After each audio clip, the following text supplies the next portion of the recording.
اعوذ باللہ من الشیطان الرجیم بسم اللہ الرحمن الرحیم۔ امام جعفر صادق علیہ السلام کے زمانے میں ایک شخص امام جعفر صادق علیہ السلام کی خدمت میں حاضر ہوا اور کہنے لگا کہ مولا، میں مشکلات میں گھرا ہوا ہوں، ہر طرف سے مصائب، تکلیفیں، مصیبتیں میری طرف آ رہی ہیں اور مجھے ان سے کوئی رائے حل نظر نہیں آتا ہے۔ مجھے ان مشکلات سے چھٹکارا پانے کا کوئی راستہ نظر نہیں آتا ہے۔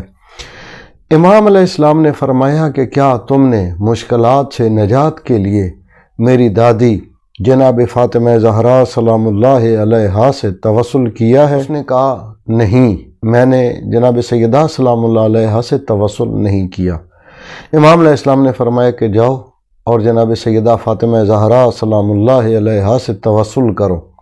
تمہاری مشکلات حل ہو جائیں گی اور مصیبتوں سے نجات مل جائے گی۔ راوی کہتا ہے کہ وہ شخص گیا اور اس نے جناب سیدہ سلام اللہ علیہا سے توسل کیا اور بی بی سے توسل کے نتیجے میں اس کی مشکلات حل ہوئیں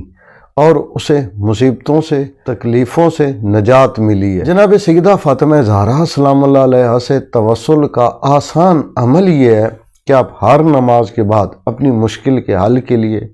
اپنے رزق میں وسعت کے لیے، اپنی دعاؤں کی قبولیت کے لیے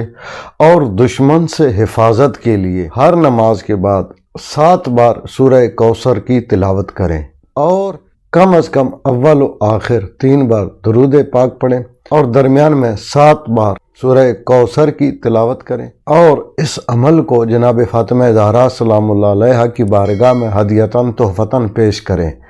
اور اس کے بعد اپنی حاجت، اپنی مشکل یا اپنی بیماری یا دشمن سے حفاظت کے لیے یا جو کوئی بھی آپ کا مسئلہ ہے اس کے لیے اللہ کی بارگاہ میں دعا کریں۔ انشاءاللہ جناب فاطمہ زہرا سلام اللہ علیہا کے طفیل آپ کی مشکل حل ہوگی، آپ کی دعا قبول ہوگی اور اگر آپ کا کوئی دشمن ہے تو اس سے آپ کو نجات ملے گی۔ اپنا اور اپنے چینل راہ نجف کا خیال رکھیے گا۔ اللہ تعالیٰ سے دعا ہے کہ امام زمان عجل اللہ فرج و شریف کے ظہور پر نور میں تعجیل فرمائے اور تمام مومنین و مومنات کی مشکلات کو دور فرمائے اور حاجات کو پورا فرمائے۔ اللہم صلی علی محمد و آل محمد وعجل فرجہم۔